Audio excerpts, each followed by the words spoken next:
নতুন রাজনৈতিক দল জাতীয় নাগরিক পার্টি আনুষ্ঠানিকভাবে আত্মপ্রকাশ করেছে। শুক্রবার রাজধানীর মানিক মিয়া অ্যাভিনিউয়ে বড় জমায়েতের মাধ্যমে দলটি আত্মপ্রকাশ করে।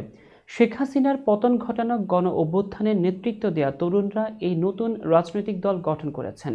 দলের আত্মপ্রকাশের পর অন্তর্বর্তী সরকারের আইন উপদেষ্টা ডক্টর আসিফ নজরুল তার ফেসবুক পেজে একটি পোস্ট দিয়েছেন, যেখানে তিনি নতুন রাজনৈতিক দল গঠনে অংশ নেওয়া তরুণদের প্রতি শুভকামনা জানিয়েছেন। পোস্টে তিনি লিখেছেন, ২০২৪ সালের ভুয়া নির্বাচনের পর তিনি অনেক হতাশ ছিলেন, তবে আক্তার নামক এক তরুণের উদ্যোগে নতুন সংগঠন গঠনের কথা শুনে তিনি আশাবাদী হন। তিনি আরও বলেন, কিছুদিন পর ছাত্রলীগের হাতে মার খেয়ে রক্তাক্ত আক্তার তাদের গণ অভ্যুত্থানের প্রধান নেতা হয়ে ওঠেন এবং শেখ হাসিনার পতন ঘটান। আসিফ নজরুল বলেন, আজ নাহিদ ও আক্তার নতুন রাজনৈতিক দলের যাত্রা শুরু করছে এবং জাতীয় নাগরিক পার্টি ছাত্র তারুণ্যের প্রত্যাশা পূরণে এগিয়ে যাবে। তিনি তাদের নতুন দলের জন্য শুভকামনা জানিয়েছেন।